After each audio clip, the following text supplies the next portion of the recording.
ഹരിയോ? രണ്ടാളും ഉണ്ടല്ലോ. ഹരി ഇന്നിവിടെ വരാറുണ്ടോ? ആ, ഇടയ്ക്കൊക്കെ. അമ്മയ്ക്ക് നിർബന്ധമാ. അത് നന്നായി. അമ്മയെ പേടിച്ചിട്ടാണെങ്കിലും ക്ഷേത്ര ദർശനം മുടക്കാറില്ലല്ലോ. ഇന്ന് എന്റെ അമ്മയുടെ പിറന്നാളാ. ആ എന്നിട്ട് അമ്മ വന്നില്ലേ? ഞാൻ വന്ന് പ്രാർത്ഥിക്കുന്നതാ എന്റെ അമ്മയ്ക്ക് ഇഷ്ടം. എന്നാ പിന്നെ അമ്മ അങ്ങോട്ടൊന്ന് പോയി കാണാറുന്നില്ലേ? അമ്മയില്ല. ഓ, അച്ഛനും.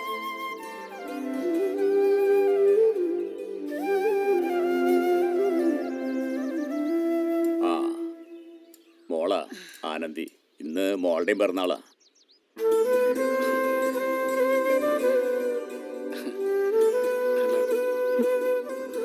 മോളെ, ഇത് ഹരി.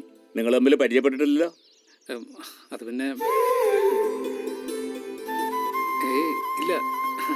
മോളെ, ഹരിക്ക് പായസം കൊടുക്ക്. എന്റെ ഗ്ലാസ് മാത്രമൊന്നുമില്ല. അമ്മ വന്നേ. ഞങ്ങളൊന്ന് വലം വെച്ചിട്ട് വന്നേക്കാം. ആ, ഒന്നും തോന്നരുത് കേട്ടോ. അവളൊരു പ്രത്യേക സ്വഭാവക്കാരിയാ. കാര്യാക്കണ്ട. അത് സാരമില്ല. ഇനിയിപ്പോ പായസം വേണമെങ്കിൽ തന്നെ ഞാൻ അങ്ങോട്ട് വന്നാ പോരെ? എന്നാ മോൻ അങ്ങോട്ട് വന്നോളൂ കേട്ടോ.